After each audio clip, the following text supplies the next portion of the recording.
Cardio kidney metabolic syndrome म्हणजे ही एक नवीन टर्म 2023मध्ये अमेरिकन हार्ट असोसिएशननी फर्स्ट टाईम इंट्रोड्यूस केली. तर हे समजण्यासाठी आपल्याला हे माहीत असायला हवं की आपल्या बॉडीमधले जे मेजर ऑर्गन्स आहेत, जसं हार्ट, किडनी, ब्रेन, हे इंडिपेंडेंटली काम करत नाहीत, हे एकमेकांसोबत काम करतात. त्याच्यामुळे एका ऑर्गनमध्ये काही डिसीज निर्माण झाला किंवा डॅमेज झाला तर दुसरे ऑर्गनसुद्धा अफेक्ट होतात. आणि मेडिकल सायन्सला आता हे वेल एस्टॅब्लिश्ड फॅक्ट माहिती आहे की ह्याचे सगळे आजार आहेत, strokes, heart attacks, kidney failure, ह्यांचे कॉमन रिस्क फॅक्टर्स असतात, ज्याला आपण मेटाबॉलिक रिस्क फॅक्टर्स असं म्हणतो.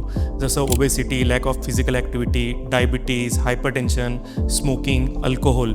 आणि ह्याच्या सगळ्यांमध्ये डायबिटीज सगळ्यात मेजर रिस्क फॅक्टर आहे. म्हणजे अनकंट्रोल शुगरमुळे पेशंटला हार्ट अटॅक तर होतातच, पण इव्हेंच्युअली पेशंटला स्ट्रोकही होऊ शकतो, पेरिफेरल व्हॅस्क्युलर डिसीजही होऊ शकतो. ह्या आजारांचं ट्रीटमेंट करताना कॉम्प्रिहेन्सिव्ह अप्रोच यूज करतात.